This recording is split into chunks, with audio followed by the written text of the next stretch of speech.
Okay, so we talked last time, this is part 2 by the way, we talked last time about that mission, about the thing that you're supposed to do, about the thing that you know in your heart that you're supposed to accomplish. And now we have your vision.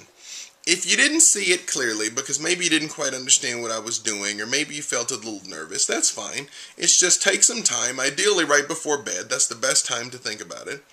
And just let your mind wander and daydream into the future and just look and see what would it look like if everything was perfect. It does not matter if you don't know how it can be this way. That doesn't matter. You just want to look and see what does the perfect life look like to you. Okay? Now, once you have this perfect life, we're going to start working backwards from it to figure out what it would take to create it. Like, let's say, for instance, you see yourself 10 years from now as the head of a $100 million company. Okay? Was it a company that you created, or was it somebody else's company? If it's somebody else's company, then maybe the first step that you need to do is get a job there and work your way up the chain. If it was a company that you created and you see yourself as the head of a $100 million empire, then you got to back it back to a $50 million empire, to a $25 million empire, to a $10 million empire, to a $1 million empire. Because really, those are 4 very different businesses. Okay? So if you see yourself as the person that, I don't know, sells the most jelly beans on the East Coast, then step 1 is to start a jelly bean company, or learn how to make jelly beans, or partner with someone who makes jelly beans. Does that make sense? Or maybe you see yourself as a theatrical performer. Maybe you're a very famous stage actor or actress 10 years from now. Okay, so what does that take to happen? Maybe you need to build some local fame.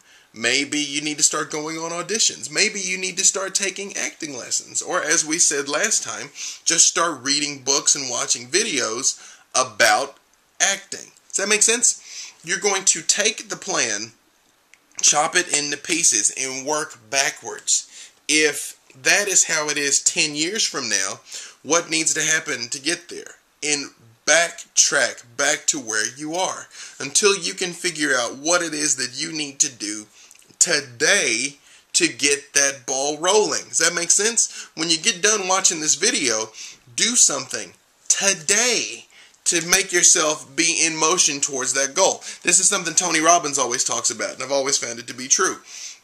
Never leave the sight of a goal without taking some action. Don't just watch this video and see this vision and start feeling all starry-eyed and, the tingle in your tummy, which is nice, and then turn this video off and just go back to your same normal life. Because here's the thing, if nothing changes, then nothing changes. If you don't do something, if you don't change, if you don't alter your approach and what you're doing and how you're thinking and how you're spending your time, that vision you saw 10 years from now is not going to show up. 10 years from now, you will have this, or you'll have this, but less. Because remember, things don't improve on their own. Things fall apart. Things unravel. You won't spontaneously make progress in your life. If anything, if you just stay the line, you will fall behind. Even if you work the same job for the same salary and live in the same house, just inflation dictates the same amount of money that you're making today won't buy you as much 10 years from now as it buys you today. You will actually be losing money, okay? So you have to decide then, just like we talked about when you have to make a choice, at what point are you really going to commit yourself? At what point are you really going to say, I will have this thing come hell or high water?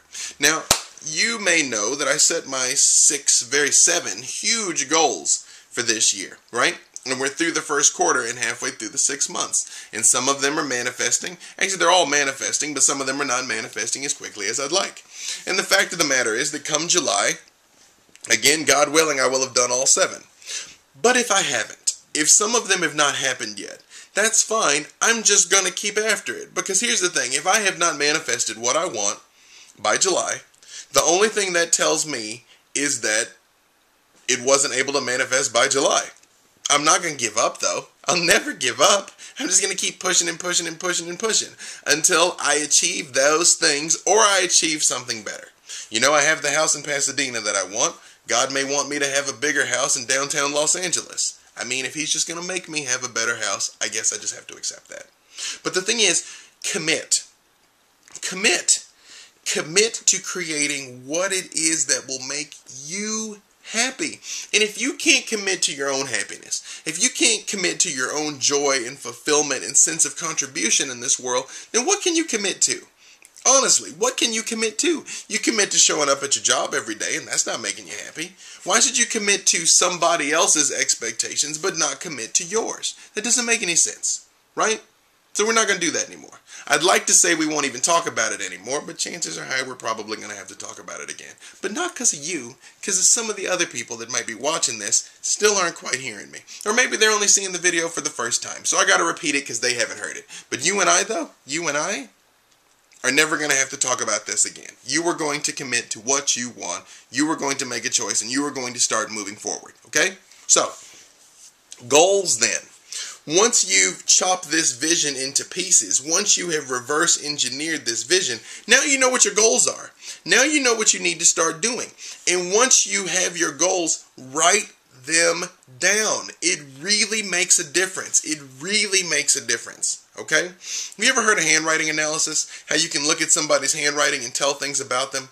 Now, I know a lot of things about understanding people. I don't understand graphology. I cannot do handwriting analysis. So there's something I can't do. But it's possible, okay? The reason why that is who you are comes out in your handwriting, right? So when you take the time to write something down by hand, you're actually putting it back into your own brain. When you read it, it's going into your brain. When you read it aloud, it's going back into your brain. And you're getting this closed loop of positive reinforcement. That's why you do it. That's why it matters. That's why it makes sense. Now, I suspect typing things has a similar effect. Nobody's measured it yet. I don't know. But the point is, take the time to put on print what you need to do and chop it into pieces. Chop it into tiny, tiny, tiny pieces. Whenever people are like, I don't know what to do, I don't know how, I'm afraid, blah, blah, blah, you know, give that up. We're going to give up being scared. We're going to give up being scared. Okay? You say you don't know what's going to happen. Nobody knows what's going to happen. So we're going to assume one of two things. What's going to happen is what we make happen, or what's going to happen is going to be something awesome, okay? Remember, if you don't know how these goals and dreams are going to manifest, that's fine. Your job is to know what you want and why you want it. How is a surprise party from the universe? How is God's part? Okay? How can come in a way that you cannot expect, that there's no way for you to expect. And when you cling so tightly to the fear and indecision, you're telling God, you're telling the universe that they cannot handle it. It's like, I'm sorry, God, you can't fix this problem. I got to come up with something, so I'm going to lay up all night worrying about it. That is what you're saying. You can worry or you can have faith, but you cannot have both. You can have one or the other. One or the other. Worry, faith. Choose. Here they are. It's chocolate, it's vanilla, it's heads, it's tails. Choose. Which one's it going to be? Okay? Now, take these goals, break it into pieces. Okay? If you want to be a Mr. Olympia bodybuilder 10 years from now, then that means as you reverse it back, then today, you got to start working out today. Okay? And put together a realistic fitness plan that you can start implementing today. Alright? And if you want to, whatever you want, like I said, I suggest, this is the way that I tell people they should do their goals. You want to come up with 5 to 10 30-day goals, 90-day goals, 6-month goals, 1-year goals. So you can start racking up small wins, okay? Don't give yourself this huge shopping list of things because you're going to become overwhelmed and quit. Okay?